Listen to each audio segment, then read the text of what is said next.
your grown child comes to you and says, Mom, I'm gay. Are you prepared for that?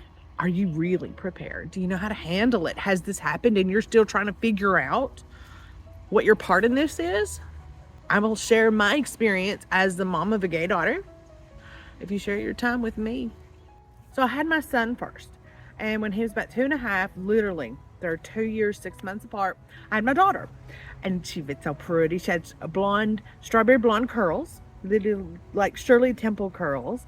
And I loved to put her in these pretty pink dresses. There's a picture of her sitting in a pile of baby dolls, and she's wearing this pink frilly dress, and she looks just like a baby doll. And it's one of my favorite pictures of her. And I had a lot of fun because I had my boy. I had my rough and tumble going and everywhere, cowboy boot wearing, Tonka truck driving boy. But now I had my pretty little girl. And so I put her in dance when she was about 5 or 6. And she did good. She had the body movement, the grace, coordination, all of that. Like, she was not a bad dancer. She turned out to be a superstar softball player. I started noticing a few other things as she was growing up. She always played with her brother, no matter what. I mean, I had these two out in the middle of nowhere where we had no other kids in the neighborhood. So they were bonded together. And by the time she was old enough to walk, she was chasing him everywhere she could get to him. And outside playing, she would be just as dirty as he was. She didn't care about them pretty pink dresses no more. She really preferred not to wear them at all. And she got a little older, and all her friends were boys. There were a few select girlfriends, but mostly boys. Whenever she would go out to do things, and her idea of having fun was getting on the four-wheeler with a pair of muck boots and finding some mud and rocks to pick up and things to turn over and explore. That was her idea of fun. When she came out to me, I was not terribly surprised. I wasn't shocked. I didn't throw a fit. It took me about 3.4 seconds to decide that I'm okay. I was a little relieved, actually, because I could see this. And I saw her go through a couple of boyfriends like dirty socks. So I wasn't real surprised. It took some time before she came out to the rest of the family. See, she was taken from me. I was not a very good mother when they were young. When my kids were little, and they were raised by their grandparents. She had her father's mother, and my son lived with my mother. They're very old-fashioned. They see relationships one way. There's no room in their belief system for things that are different from this list of rules. So whenever she tells me that she's gay and I'm okay with it, I'm really concerned about the rest of the family, how they're going to react, because the outlaws and the in-laws all have the same collection of rules that they follow, and they expect everybody else to follow them too. So I was concerned for my daughter. It took some time, several months, in fact, before she kind of came out publicly. And while I'm sure she had private conversations with people that were outside of my scope, she came out on Snapchat, and I was with my son, with her brother, whenever she came out, and I was talking to her on the phone, and he takes the phone away from me, and he's just like, oh, so you're gay? And she's like, yeah. And he's like, okay, cool. You got any single friends? Introduce me to some of your college friends. He's, my son, the player. And that was it. Like, he didn't, that fast. That's his sister. He's going to love her no matter what. Nobody was really shocked.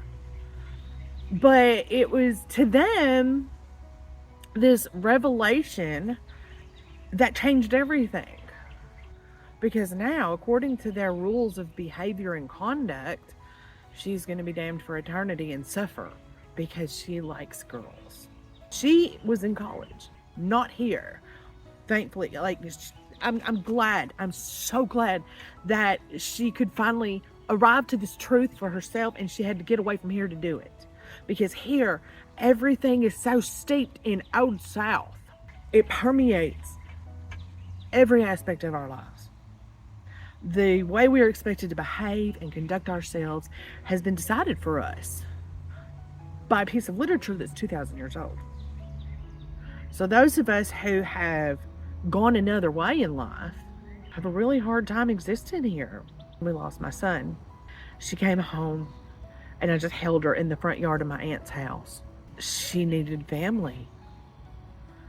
But she was, we have this tragedy when we should be coming together, but I can feel the energy shift when she comes in. Everybody's happy and grateful and glad to see her, and they love her and they want to show her, but at the same time, there was this tension.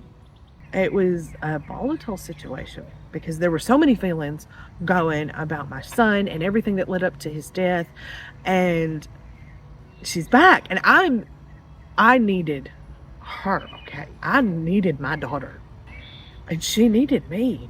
We didn't need their bullshit.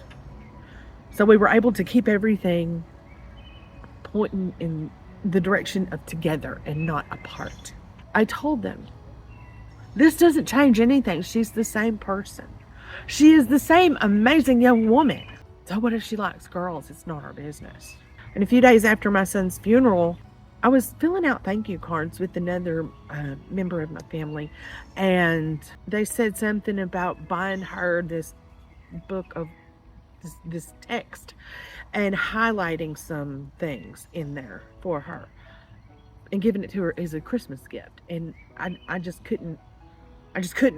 We've already lost one. Let's not push the other one away. And that was the last I heard of that shit. The words hit home. And I could see the hard exterior, the coldness, the judgment start to crack. And that was in 2019. 2 years later, after losing my son, we had come out of COVID. She was back in school and she met the girl of her dreams. She called me and told me she was in love. I was at work. I had customers in front of me and I almost cried. Because I could hear it in her voice. I could hear how she had changed. Her whole energy changed. I could feel the love coming off of her in a way that I'd never felt before. And I'd never heard this particular tone in her voice until she said she was in love. Girlfriend came to Christmas dinner, and at my one side of my family's dinner, she was welcomed and accepted. And it was a good dinner. It was a good time. It felt good. I didn't feel any judgy thing, just awkward because they didn't know how to act, but I didn't feel that hatred. I didn't feel that judginess coming off of them. Her other grandmother, the outlaws, I call them, they were staying at her house. So clearly she had opened up and taken steps to accept the way things are now, were no different than they were before. But now she has a girlfriend, big deal. But there were still some in my family. The smile just doesn't hit the soul, And here the rumor mill starts going again. It was her senior year in college, and they had their own apartment. And, they're college girls. Yes, they drank alcohol. They partied. They were in college. She kept her grades up. And she graduated early. So clearly there was not a problem.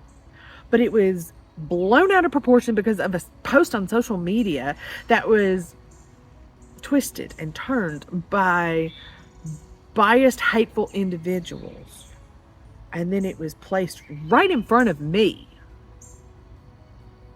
during what should have been a celebration. I had to politely excuse myself because during all this, I'm putting my relationship back together with my mom. So everything's very delicate, very tense between us. We're just we've never gotten along. We fought like two mad cats the first 40 years of my life.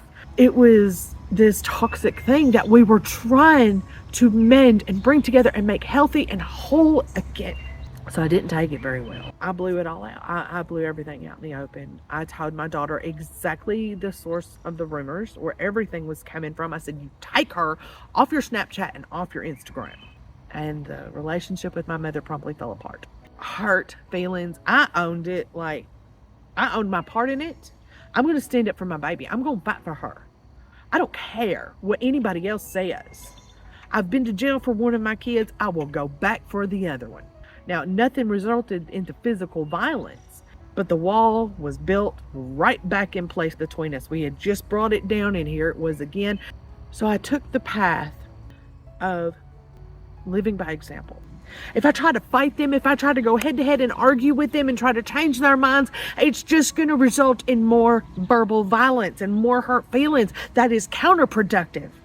Showing them how to accept her and how to love her as she is without trying to change her or influence her in any way, because they were still convinced this is a phase and she's going to outgrow it when she graduates college. Well, she graduated college and she still lived with her girlfriend.